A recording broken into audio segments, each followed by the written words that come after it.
સહકારી જે મંડળીઓ છે જ્યાં ટેકાના ભાવે મગફળીની ખરીદી થાય છે ત્યાં સરકારના પરિપત્ર પ્રમાણે 35 કિલો 800 ગ્રામ મગફળી બારદાન સાથે લેવાની છે, બરાબર. તો મંડળીઓ દ્વારા એ 36 કિલો અને 200 ગ્રામ ભરવામાં આવે છે, બરાબર.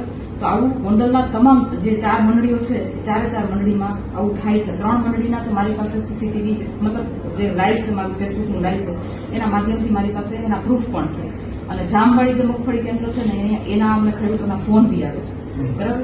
હવે મારી માંગણી તમારી પાસે એવી છે કે આપણે જે નોડલ ઓફિસર જે આપણા જે સહકારી મંડળીમાં આવે છે એને યોગ્ય તપાસણી સોંપો અથવા તો તોલમાપ અધિકારીની નિમણૂક કરો, એટલે દૂધનું દૂધ અને પાણીનું પાણી થઈ જાય, બરાબર. આ સિવાય ખેડૂતો અવાજ ઉઠાવે ને તો પકડી મારે. હા, એ તમને પરમ દિવસની ઘટના. હા, હું તમને એ જ કહું છું સાહેબ કે અમે એ ખેડૂતે મને ફોન કર્યો, હું ત્યાં ગઈ, મારી પાસે એનો આખો વિડીયો રેકોર્ડિંગ છે કે એ લોકો 36 કિલો 100 ગ્રામ ભરે છે. મારું ત્યાંથી નીકળી ગયા પછી એ ખેડૂતને અપહરણ કરે છે, એનો મોબાઈલ લઈ લે, એની ચાવી લઈ લે બાઇકની, અને એ ખેડૂતને ત્યાં મારે છે. હું ત્યાંથી નીકળી એટલે ખેડૂત ભાઈ છે આપણી વિમલભાઈ, બરાબર, એ મારી સાથે હતા એટલે પાછા ત્યાંથી નીકળ્યા નહીં. એટલે મને શંકા ગઈ, હું ફરી પાછી ત્યાં ગઈ ને એટલે મને ખબર પડી કે જીગીશાબેન આવે છે.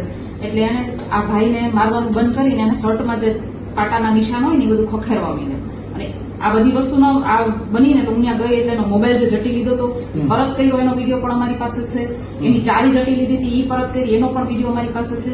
અને છતાંય પોલીસ તંત્રની અમારી ફરિયાદ નથી લેતી. 24 કલાક ઉપર થઈ.